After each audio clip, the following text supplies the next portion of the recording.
ॐ नमः सिद्धेभ्यः। ॐ नमः सिद्धेभ्यः। ॐ नमः सिद्धेभ्यः। नमो अरिहन्ताणं नमो सिद्धाणं नमो आयर्याणं नमो वज्रायाणं नमो लोये सौवसाहुणं नमः श्रीवर्धमानाय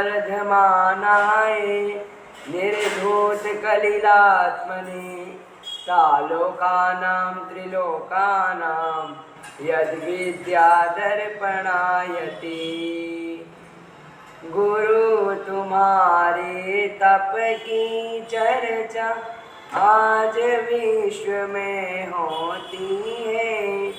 इंद्र सभा में भी तो तेरे ज्ञान की अर्चा होती है। राजाओं साधन वैभव है उसको पाकर ठुकराया। तीन लोक में श्रेष्ठ मुनि पद गुरु आपने अपनाया। ऐसे ज्ञानी गुरुदेव का हमको मिला सहारा है। विद्यासागर गुरु आपको शत शत नमन हमारा है। समय सागर गुरु आपको शत शत नमन हमारा है। सुधा सागर गुरु आपको शत शत नमन हमारा है। बोले पंच परमेष्ठी भगवान की जय। देवादिदेव मूलनायक श्री शांतिनाथ भगवान की जय। चैतन्य चमत्कारी चिंतामणि पारसनाथ भगवान की जय। 24 तीर्थंकर भगवान की जय। संत श्रवणी परम पूज्य आचार्य भगवंत श्री 108 विद्यासागर जी महामुनि राज की जय। नवाचार्य श्री समय सागर जी महाराज की जय। परम पूज्य मुनि पुंगव श्री 108 सुधा सागर जी महाराज की जय। अढ़ाई दीप संबंधी समस्त महामुनि राजों की जय। दश लक्षण महापर्व की जय। उत्तम संयम धर्म की जय। महानुभाव, आज हम मोक्ष नगर पर बढ़ते हुए छठवें जंक्शन पर पहुँचे हैं, जिसका नाम है उत्तम संयम धर्म।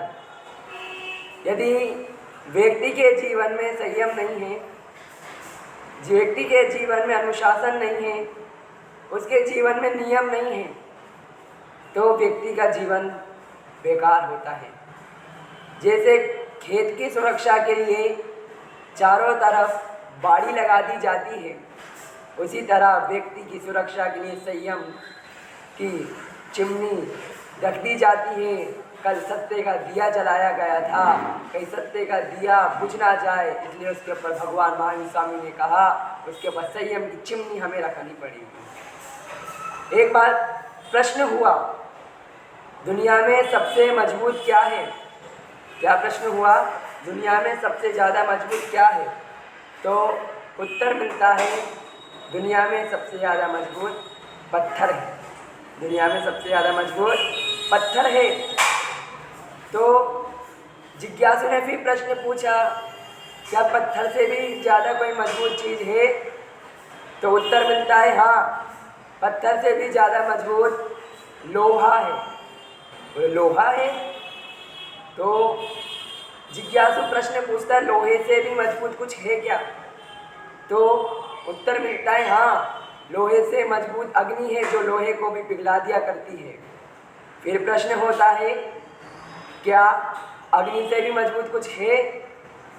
तो उत्तर मिलता है हाँ, अग्नि से मजबूत पानी है जो अग्नि को बुझा दिया करता है।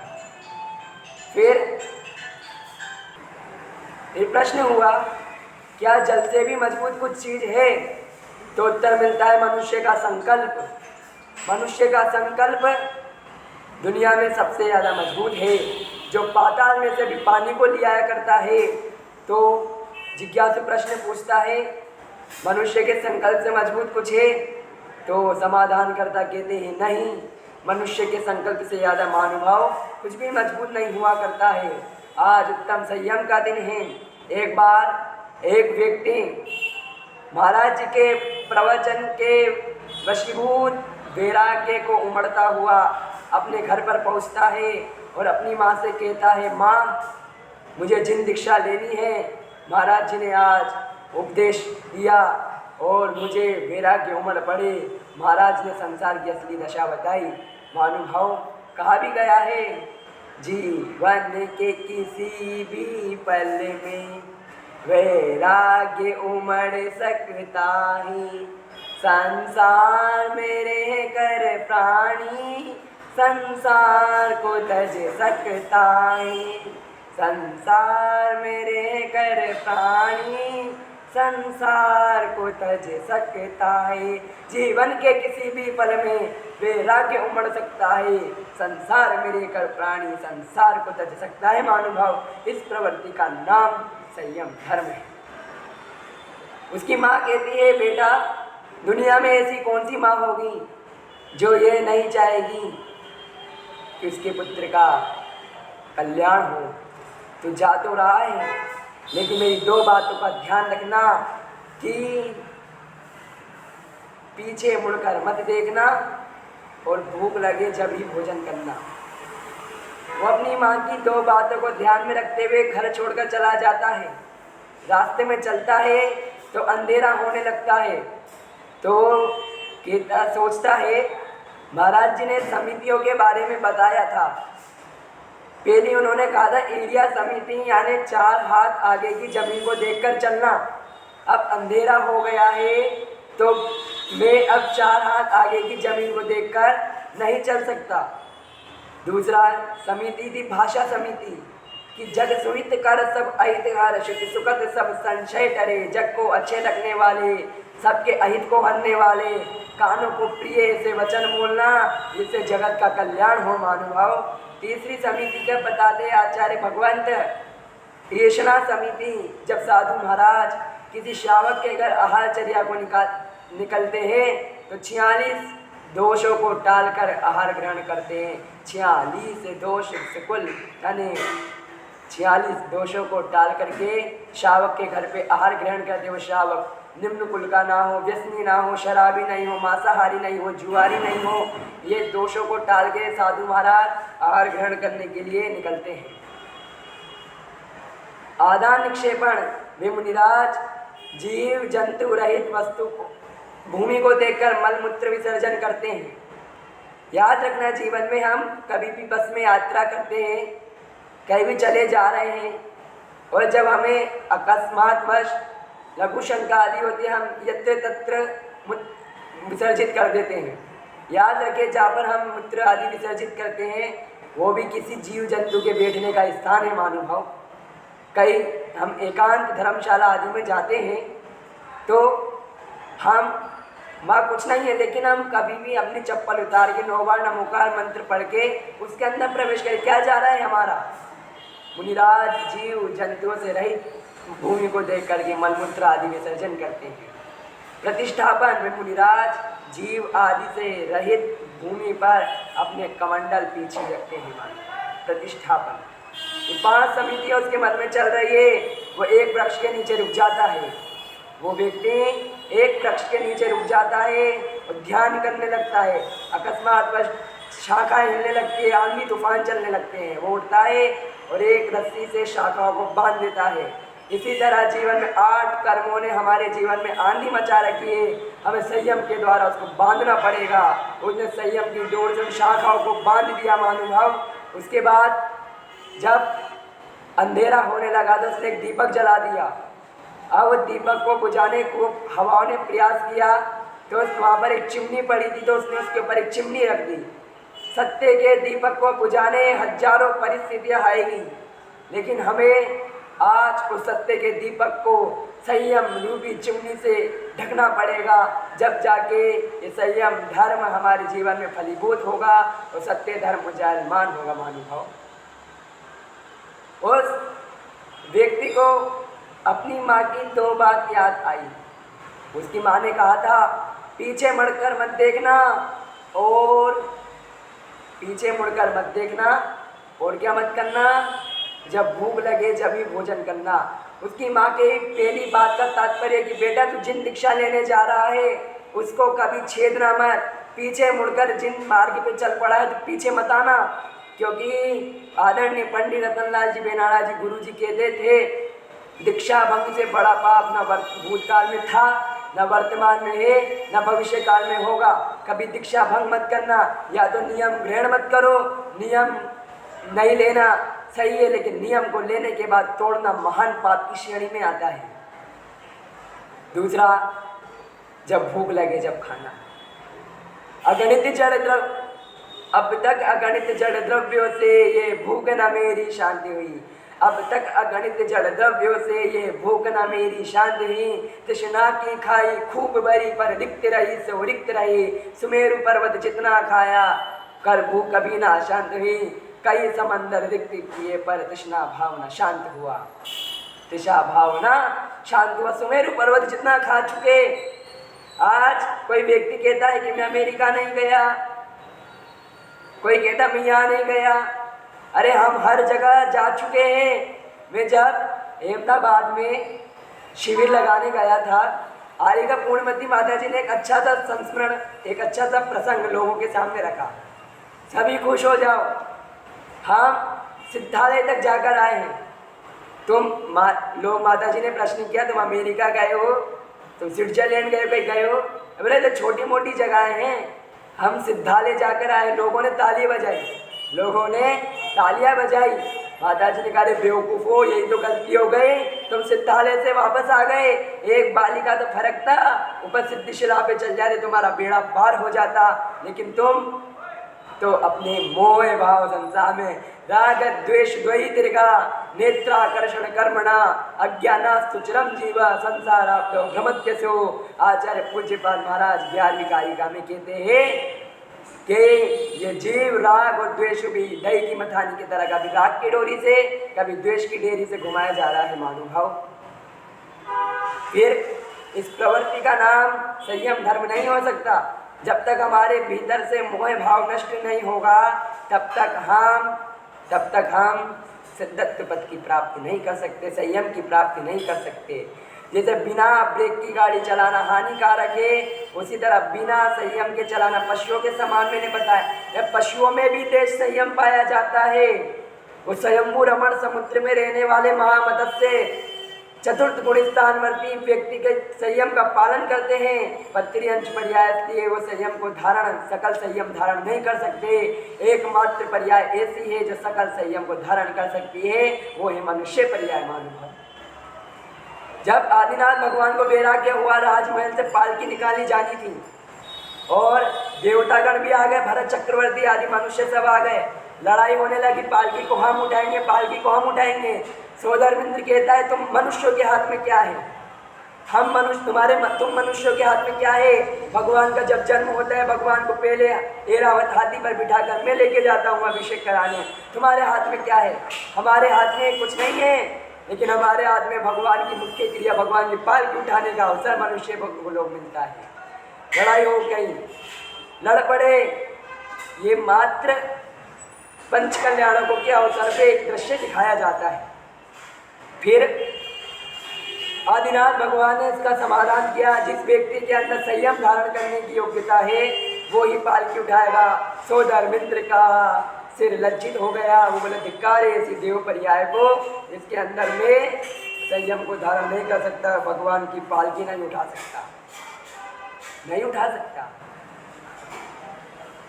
और सूर्य गणधर जी ने न छू पाए, हम आज उन्हें छू पाते। यह धन्य घड़ी मिल जाए बारंबारा, यह भाव हृदय में धारा। सूर्य गणधर जी ने न छू पाए, हम आज उन्हें सिर पर धरते। अरे बेवकूफ़ो, जो अभिषेक से दूर हुए जा रहे हैं वो बेवकूफ़ लोगों से कह देना तुम्हें अवसर मिला है। तुम्हारे मन की धारणा ये बन रही है ना कि मैं भगवान के दर्शन करने में मंदिर में नहीं जा रहा हूँ, तुम नहीं जा रहे हो, भगवान हमें नहीं बुला रहा है, हमारे पुण्य नहीं है, हमारे दक्षिणावर्णी कर्म का उदय है, हमें सौभाग्य मिला है। आज पुरुष वर्ग पीछे हो जा रहे धर्म से, वो स्त्री पर्याय आगे हो रही है धर्म में, वो भावना भाती है भगवान मुझे अभिषेक क्यों नहीं मिला करने को, वो इतने अच्छे भाव भाएगी, अगले भाव में वो भगवान का अभिषेक जरूर करेगी। माँ सीता का जीव 16 स्वर्ग में देव हुआ है, आगे जाके जब रावण तीर्थंकर बनेगा उन्हीं माँ सीता का जीव मुख्य गणधर होगा, वो गणधर भी मोक्ष पद की प्राप्ति करेगा। महानुभाव दूर हुए जा रहे हैं हम अभिषेक से, क्यों संयम नहीं है। खाना पीना तो पशु भी कर रहे हैं, बस फर्क इतना है उनके पूंछ है और हमारे पूंछ नहीं है। फिर और अंत में भगवान की पालकी उठाने का सौभाग्य भरत चक्रवर्ती को मिलता है। महानुभाव कितनी विचित्र दशा है संसार की, संयम नहीं। संयम 2 प्रकार का होता है, इंद्रिय संयम और प्राणी संयम। 5 इंद्रियों को वश में करना, 5 प्रकार के इंद्रियों को वश में करना, इसका नाम इंद्रिय संयम है। सबसे पहले हमें अपने मन को संयम में करना पड़ेगा, जिसकी वाणी संयम में है, वाणी पे संयम लगाओ। एक बार एक जंगल में एक राजा, एक मंत्री, एक कोतवाल, एक सिपाही, चारों घूम जाते हैं, और उसी जंगल में एक अंधा साधु था। राजा रास्ता ढूंढते ढूंढते जाता है और संत से कहता है, महात्मन आपने किसी को जाते हुए देखा है तो आप बताएं। महात्मन कहते हैं, राजन मैंने किसी को जाते हुए नहीं देखा, आप आगे जाएंगे तो आपको रास्ता मिल जाएगा। दोबारा मंत्री जी आते हैं राजा को ढूंढते ढूंढते, मंत्री जी कहते हैं, हे संत जी यहाँ से कोई गया है क्या? तो साधु कहता है कि हाँ हे मंत्री जी यहाँ से राजा गए हैं तो आप जा सकते हैं। फिर कोतवाल आता है, बोले हे सूरदास यहाँ से आपने किसी को जाते हुए देखा है क्या? तो साधु कहता हाँ यहाँ से अभी एक राजा और एक मंत्री यहाँ से गए हैं और रास्ते से आपको आगे जाके रास्ता मिल जाएगा। फिर सिपाही आता है, वो कहता है क्यों अंधे यहाँ से कोई गया है क्या? तो वो साधु कहता है, हे सिपाही यहाँ से राजा मंत्री कोतवाल इस रास्ते से गए हैं, तुम भी जा सकते हो। अब अगले दिन चारों राजमहल में मिले, बोले सोचते हो साधु तो अंधा था, कहीं वो हमें बेवकूफ़ तो नहीं बना रहा, वो क्या बेवकूफ़ बनाएगा? बोला हमारी विचित्र वेशभूषा भी इतनी अच्छी नहीं थी, हमारी वेशभूषा भी इतनी अच्छी नहीं थी जिससे पहचानने में आए।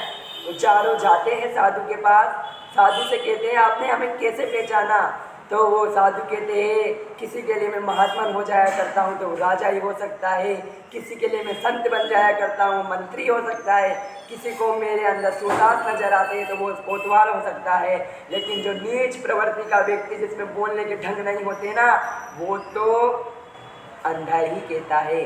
और इससे आज मनुष्य की पहचान महानुभाव उसकी वाणी से हो जाया करती है, मनुष्य की पहचान उसकी वाणी से हो जाएगी। स्पर्शन इंद्रिय, आज स्पर्शन इंद्रिय को वश में करने का दिन है। हम अपने सुख के लिए पंखे लाइट आदि का प्रयोग करते हैं, एसी हीटर जितनी चीज़ें हैं सब सुख सुविधा हमें चाहिए। स्पर्शन इंद्रिय के वशीभूत हुआ वो हाथी, उसको इतना मज़ा आता है, लेकिन उसको स्पर्शन इंद्रिय के जब मद झरता है उसको बहुत आनंद की अनुभूति होती है, लेकिन उसको अंकुश लगाना पड़ता है, उसको अंकुश लगाना पड़ता है। स्पर्शन इंद्रिय, हमारी स्पर्शन इंद्रिय पे विजय जब होगी जब हम व्यर्थ में चले हुए पंखे को बंद कर दे, व्यर्थ में चली लाइट को बंद कर दे, व्यर्थ में चल रहे एसी को बंद कर दे, सुख सुविधाओं में गर्म और ठंडे पानी को ना मिला करके जीवों की हिंसा ना करें, पहले बाद में हम उससे नहा लें। कभी हम स्पर्शन इंद्रिय के विजयी जब होंगे हम क्रीम पाउडर आदि का प्रयोग करना बंद कर दें, साबुन आदि जिसमें अहिंसक चीज़ें होती हैं उनका प्रयोग करना बंद कर दें। मत रूप निहारो दर्पण में, दर्पण गंदला हो जाएगा, निज रूप निहारो चेतन में, चेतन उजला हो जाएगा। चेहरे को सजाने की क्या जरूरत है, सादगी भी जीवन की अदा होती है, सादगी भी जीवन की अदा होती है। आपने आचार्य भगवान के दर्शन किए हैं? क्यों अम्बा जी आपने दर्शन किए हैं? सबने किए हैं ना आचार्य भगवान के दर्शन? क्या लगाया आचार्य श्री ने? कुछ भी नहीं लगाते थे ना अपने चेहरे पे, और ऐसी मुस्कान, 3 लोक की मुस्कान उसके पीछे फीकी पड़ जाए। मंद मंद मुस्कान सदा चेहरे पर बिखरी रहती है, वाणी कल्याणी अमृत के झरने झरते हैं। अमृत के झरने झरते आचार्य भगवान की मुस्कान से। ऐसी स्माइल किसी की नहीं होगी महानुभाव। रसना इंद्रिय, रसना इंद्रिय के वशीभूत हुई वो मछली, वो जल के अंदर आटे की गोली डाली जाती है कांटे में, वो कांटे में फंसकर आ जाती है और अपने प्राण गंवा बैठती है।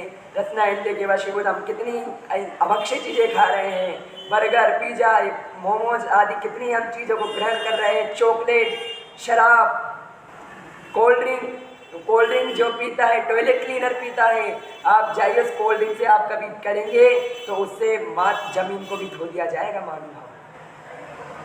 घ्राण इंद्रिय, जब वज्रदंत चक्रवर्ती को एक अष्टदल का कमल भेंट किया गया, उस कमल के अंदर से भौरा मरा हुआ निकला।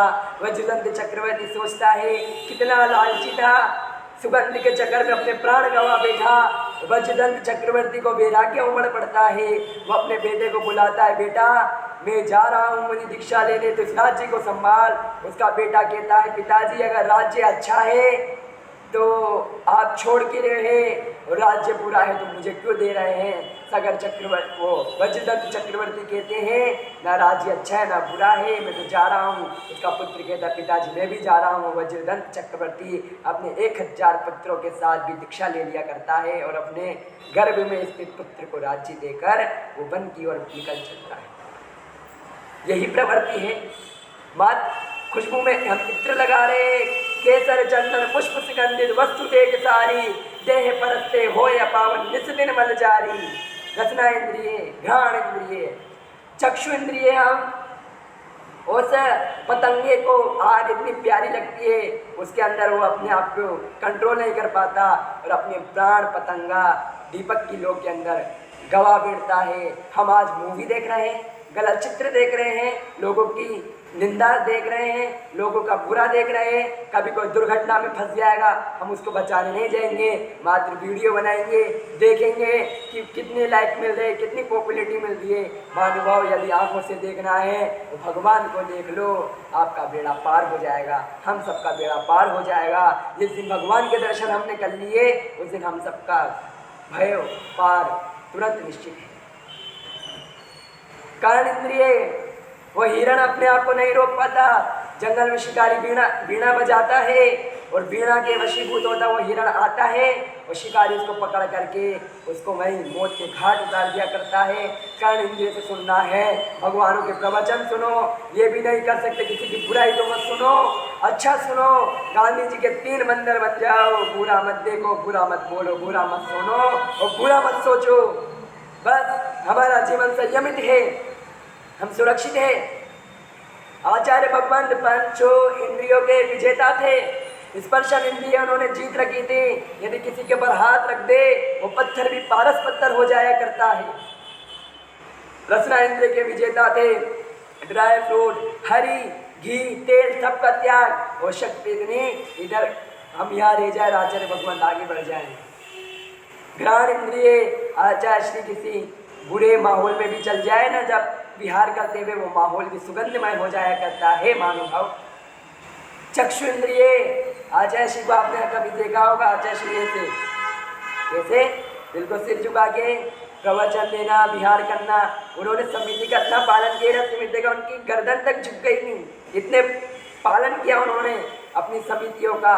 और आचार्य परमेश्वर के 36 मूल गुणों का दृढ़ता पूर्वक पालन करने वाले इस 21वीं शताब्दी के एकमात्र महान आचार्य है तो आचार्य भगवत विद्यासागर जी महाराज ही हुआ करते हैं। और उनकी दृष्टि यदि पड़ जाए किसी शावक के ऊपर तो वो जैन समाज के सबसे अमीर धनी व्यक्ति अशोक जी पाटनी बन जाया करते हैं, आर के मार्बल जो नाम से प्रसिद्ध हो जाया करते हैं। और यदि इनके पास कोई जाकर जय कुमार नाम से कोई व्यक्ति कहे महाराज जी मुझे तीर्थ वंदना करनी है, आचार्य भगवान उसके ऊपर दृष्टि उठाते हुए कह दे कि तेरे को ही तीर्थ बना देता हूँ, लोग तेरी ही वंदना करने आएंगे, तो वो जय कुमार भी सुधा सागर महाराज बन जाया करते हैं। और उन सुधा सागर महाराज की प्रेरणा से यदि एक श्रमण संस्कृति संस्थान खुल जाता है तो श्रमण संस्कृति संस्थान से हम जैसे विद्वानों की एक फौज महाराज जी तैयार कर दिया करते हैं। हर जगह मुनिराज नहीं जा सकते, हर जगह मुनिराजों के निमित्त से प्रभावना नहीं हो सकते। तो महाराज जी कहते हैं हमारी हम है, हमारे प्रतिरूप तो हम, हमारी क्या हैसियत है, हम भगवान महाराज के प्रतिरूप बनेंगे। महाराज का हम तो एक मात्र अंश मात्र ज्ञान लेकर आ जाते हैं। ज्ञान में क्या कि महाराज का आशीर्वाद लेकर के हम समाज में पहुंच जाते हैं। और इतना स्नेह महाराज जी की कृपा से मिलता है हमें, इतना से हमें समाज देती है कि एक के बाद एक लाइन लगी रहती है। आज का भोजन भैया जी का हमारी तरफ, आज का भोजन भैया जी का हमारी तरफ, मानो आंखें नम हो जाती है। उन पितृतुल्य सुधा सागर महाराज आज मेरे जीवन में नहीं होते, वो सुधा सागर महाराज आज मेरे जीवन में नहीं होते तो मेरा कल्याण निश्चित नहीं था। आज उनकी ही देन है कि मैं इतने राज्यों में भ्रमण कर चुका हूँ। आज उनकी ही देन है मैं यहाँ पे जिनवाणी मास के नीचे बैठ करके आपके पास कोई तत्व चर्चा की बात कर सकता हूँ। पूज्य गुरुदेव का आशीर्वाद हमेशा हम बालकों पर बना रहता है। उनकी देन है, हम तो उनकी उपज है, वो हमारे पितृतुल्य है। वो यदि मालिक है तो हम उनके नौकर हैं, हम तो चाकर हैं। महाराज का आशीर्वाद लेके हम तो चल पड़ते हैं, झोला लेके चलाते हैं। और महाराज जी वहाँ से सागर जैसी नगरी से आशीर्वाद हम विद्वानों पर रखते हैं। और हमेशा प्रतिदिन प्रवचनों में महाराज जी चर्चा करते रहते हैं। मैं सौभाग्यशाली हूँ, इस दुनिया में सबसे सौभाग्यशाली तो मैं हूँ जिसके ऊपर आचार्य विद्यासागर महाराज के सबसे प्रभावी शिष्य सुधा सागर महाराज का हाथ हुआ। थोड़ा बहुत संयम अपने जीवन में हम रखें। कर्ण इंद्रिय आचार्य भगवंत कर्ण इंद्रिय के विजेता थे। अपने मुँह से, अपने कर्ण से मात्र समय सार के गाथाएं सुनते थे। एक बार जब आचार्य भगवान का चातुर्मास हो रहा था तो भार भजन चल रहा था, सिया राम सिया राम सिया राम। तो आचार्य भगवान कहते सिया यानी आत्मा, राम मतलब रमण करना, आत्मा में रमण करना। ये भजन चल रहा था। भजन का भी क्या तर्क ले लेते हैं, ये तो ऐसे होते हैं आचार्य भगवान विद्यासागर महाराज महाराज। क्या प्रवृत्ति है हमारी? प्राणी संयम, षट काय के जीवों की हिंसा नहीं करना। पृथ्वी काय, यदि हम जमीन पे भी चल रहे क्षमा मांगो पृथ्वी का एक जीवों से, आज हमारे निमित्त से आपकी हिंसा हुई। जल का एक नम नहाते हैं, जल का प्रयोग करे, क्षमा मांगो जल का एक जीवों से हम आपकी हिंसा कर रहे हैं। अग्नि का एक हम आग का प्रयोग करें, लाइटों का प्रयोग कर रहे हैं, क्षमा मांगो अग्नि का एक जीवों से। वायु का एक जीवों से, पंखे चल रहे हैं, एसी चल रहे हैं, क्षमा मांगो हम आपका प्रयोग कर रहे हैं। वनस्पति का एक हरी सब्जियां खा रहे हैं, फल खा रहे हैं। कुछ लोगों का तर्क होता है कि मांस में भी हिंसा का दोष है। जीव तो वनस्पति का ही भी है, लेकिन मांस के अंदर रक्त पाया जाता है, वनस्पति में रस पाया जाता है। ये याद रखना, मांस में रक्त पाया जाता है, वनस्पति में महानुभाव रस पाया जाया करता है। और रस में कभी हिंसा नहीं होती। और दुर्इंद्रिय आदि त्रस्कायिक जीवों की भी हिंसा का हमें त्याग करना चाहिए। कभी चींटी, घोड़ा, मच्छर, चींटी आदि का हम त्याग न करें। ये प्रवृत्ति जिस दिन हमारे अंदर आएगी उस दिन हमारे जीवन में संयम धर्म अंगीकार होगा। मैं तो सोचता हूँ नियम के प्रभाव से घुटनों पर चलते चलते पैर खड़े हो जाते हैं। छोटे छोटे नियम एक दिन बहुत बड़े हो जाते हैं। छोटे छोटे नियम एक दिन बहुत बड़े हो जाते हैं। वो अर्जुन लाल सेठी जी को जब क्रांतिकारी आंदोलन में जेल में डाला गया, अर्जुन लाल सेठी जी का नियम था, अर्जुन लाल सेठी जी का नियम था कि मैं बिना देव दर्शन किए नहीं खाऊंगा। 10-15 दिन बीत गए, ना उन्होंने पानी पिया ना जल पिया, ना उन्होंने पानी पिया ना जल पिया। अंग्रेज परेशान, किस व्यक्ति को हम जेल में लिया है। और उन अर्जुन लाल सेठी जी की नियम के लिए जैन प्रतिमा को शुद्ध धोत्र पट्टे में जेल में लाया गया था और अर्जुन लाल सेठी जी को दर्शन कराए गए थे। और आदरणीय अर्जुन लाल सेठी जी का उस समय प्रभाव पड़ा किसी भी जैनी व्यक्ति को जेल में डाला जाता तो पहले पूछा जाता कि तेरा देव दर्शन का नियम तो नहीं है। ये होता है नियम सूत्रता। और यमपाल चांडाल अपने नियम पे अड़िग था कि मैं चतुर्दशी को फांसी नहीं दूंगा, तो देवतागण उसकी समुद्र में आके रक्षा करते और राजा का पुत्र तो मर जाया करता है, यमपाल चांडाल स्वर्ग में देव हो जाया करता है। मैं सोचता हूँ आचार्य भगवंत संयम की जीती जागती मूर्ति भले ही नहीं है आज हमारे मध्य विराजमान है, प्रत्यक्ष रूप से नहीं तो परोक्ष रूप से आचार्य भगवान हमारे मन में हृदय में है। लोगों ने उनको चांद पे बना दिया था क्योंकि उनकी श्रद्धा थी, लेकिन हम आचार्य भगवान को चांद पे नहीं पहुंचाएंगे। चांद पर ज्योतिषी देव व्यंतर मिथ्या दृष्टि जीव है। हमारे आचार्य भगवंत ने हर नियमों का पालन किया था, वो तो ब्रह्म लोक के अंत में लोकांतिक देव बनते हैं।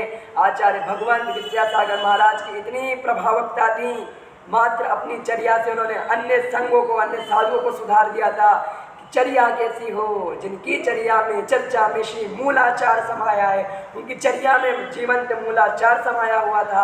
आचार्य भगवंत विद्यासागर महाराज, वो दुख दिन था जब 18 फरवरी को पता चला 3 बजे आचार्य भगवंत नहीं रहे। विश्वास किसी को नहीं हुआ था हमारे भगवंत हमें छोड़ के चले गए।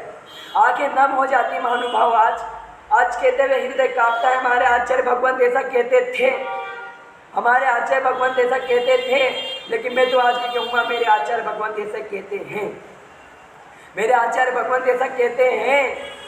जब आचार्य जी की समाधि हुई, वो भाजपा का सम्मेलन चल रहा था, उसमें नरेंद्र आदरणीय प्रधानमंत्री जी के कंठ रुक गए थे, निकलना नहीं था शब्द। मेरे भगवान मुझे छोड़ के क्यों चले गए? और कम से कम उस सभा में 45 मिनट भी आचार्य जी के व्याख्यान में समर्पित कर दिए जाते हैं। किसी व्यक्ति की इतनी चर्चा नहीं होती है। आचार्य भगवंत के पास को चांदी का नारियल लेके प्रधानमंत्री जी पहुंच जाते हैं। आचार्य भगवंत जी कह देते, भैया राजा वादा नहीं हूँ मैं, तो आचार्य जी कुछ नहीं कहते, मात इशारे से कहते नरेंद्र मोदी जी जब सिंपल नारियल लेकर आते आचार्य भगवान के दर्शन करते हैं, जब जा करके उनको दर्शन लाभ प्राप्त होते हैं। संयम के दिन में आचार्य भगवान को भूल जाऊं तो ऐसा नहीं। गहराई देखनी है तो समुद्र की देखो, गहराई देखनी है तो समुद्र की देखो, ऊंचाई देखनी है तो आकाश की देखो। गहराई देखनी है तो समुद्र की देखो, ऊंचाई देखनी है तो आकाश की देखो।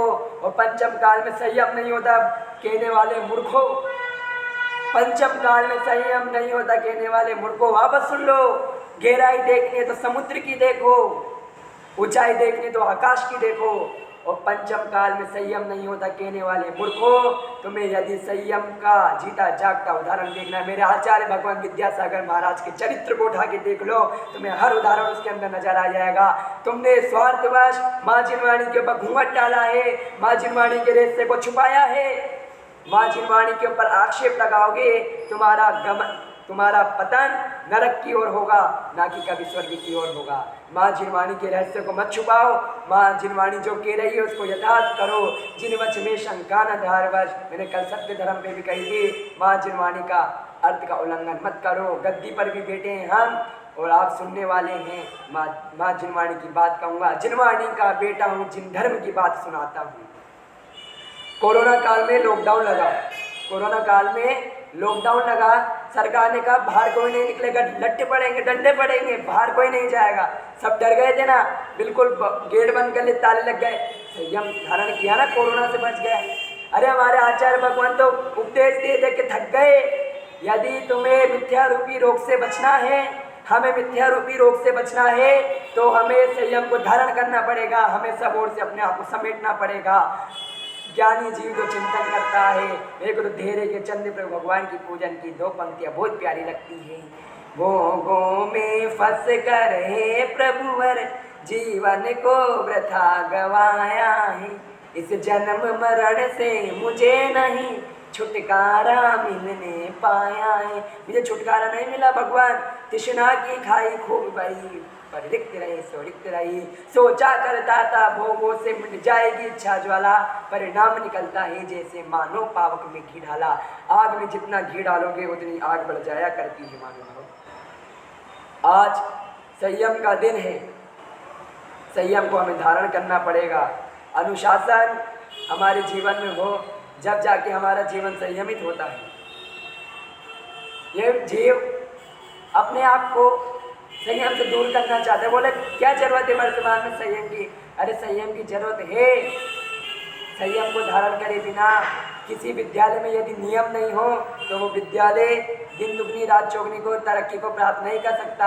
अस्पताल में नियम नहीं है, स्टाफ के लिए नियम नहीं है, मंदिर में नियम नहीं है, समाज में नियम नहीं है, परिवार में नियम नहीं है, राष्ट्र में नियम नहीं है, देश में नियम नहीं है, दुनिया में नियम नहीं है। जहाँ पर नियम नहीं है, जहाँ पर रूल नहीं चलते, वहाँ की समाज, वहाँ का परिवार, वहाँ का राष्ट्र, वहाँ का देश, वहाँ की दुनिया तहस नहस को प्राप्त हो जाया करती है। सैनिकों में भी नियम चलता है, स्टाफ में भी नियम चलता है। विद्यार्थी के जीवन में नियम नहीं है तो उसका जीवन शुरू नहीं है। जिसके जीवन में नियम नहीं उसका जीवन शुरू नहीं।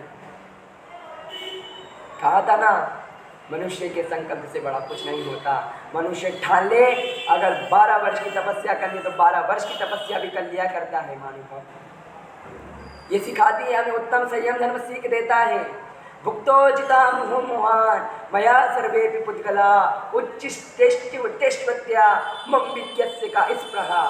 पूज्यपाद महाराज विष्णुपदेश जी में कह रहे हैं, ज्ञानी जीव तो सोचता है जितने भी संसार में पुद्गल परमाणु हैं वो सब मैं भोग चुका हूँ सब। लेकिन अनासक्त अज्ञानी सोचता है कि मैंने कुछ नहीं भोगा है।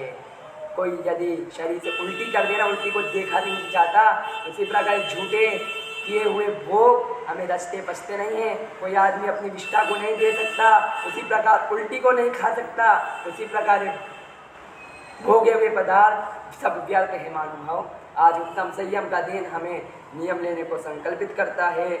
आज हमें छोटे छोटे नियम लेना चाहिए। चलिए आज आप कौन सा नियम लेंगे सभी महानुभाव? सभी के लिए एक नियम है, प्रतिदिन एक श्लोक भक्तामर जी का 48 दिन का 48 दिन तक एक एक श्लोक पढ़े। मुझे बताएं, आप सभी व्यस्ततम आदमी हैं, किसी की क्षमता नहीं है इतने नियम पालना करने की, लेकिन जो हम इतना तो कर ही सकते हैं कि प्रतिदिन का हम एक श्लोक पढ़ें और 48 दिन तक हम भक्तामर जी का पाठ करें। 48 दिन एक एक श्लोक के नियम आप 48 दिन तक लेंगे और हम अपने जीवन में दिन दुगनी रात चौगनी तरक्की को प्राप्त करें और अपने जीवन को मंगलमय करें।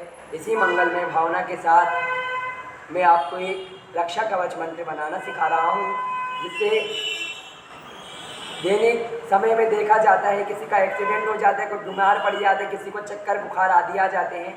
इसका इलाज आगे मत समझ दवाई है पूरी, बस इसका आगे ध्यान रखिए। हम प्रातः उठें, बिस्तर पे बैठें, मुंह पे उच्चारण नहीं आना चाहिए और मन में चले नमो अरिहंताणम, नमो सिद्धाणम, नमो आयरियाणम। फिर हमें पीछे आदर उठना है, नमो उवज्जायाणम, चाकू चलाना है, नमो लोहे सवसावणम।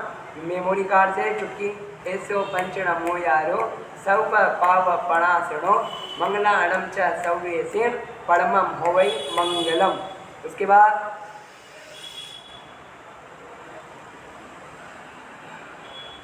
ओम शांति शांति शांति।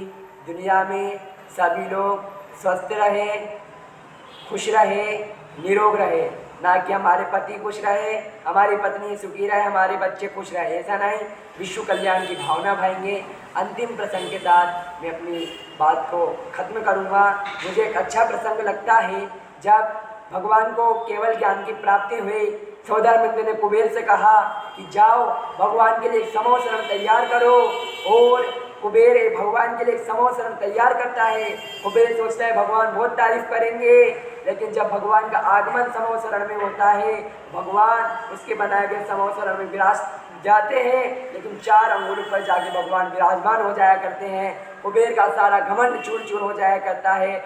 हमें अपने जीवन में मात्र महानुभाव संयम को ध्यान में रखते हुए आगे बढ़ना है, संयम को ग्रहण करना है, कुबेर की तरह घमंड नहीं करना है। यदि मंदिर में भी कुछ कर दो ना तो उसके कभी ढिंडोरे मत पीटना। ये समय हमें संयम धर्म सिखाता है।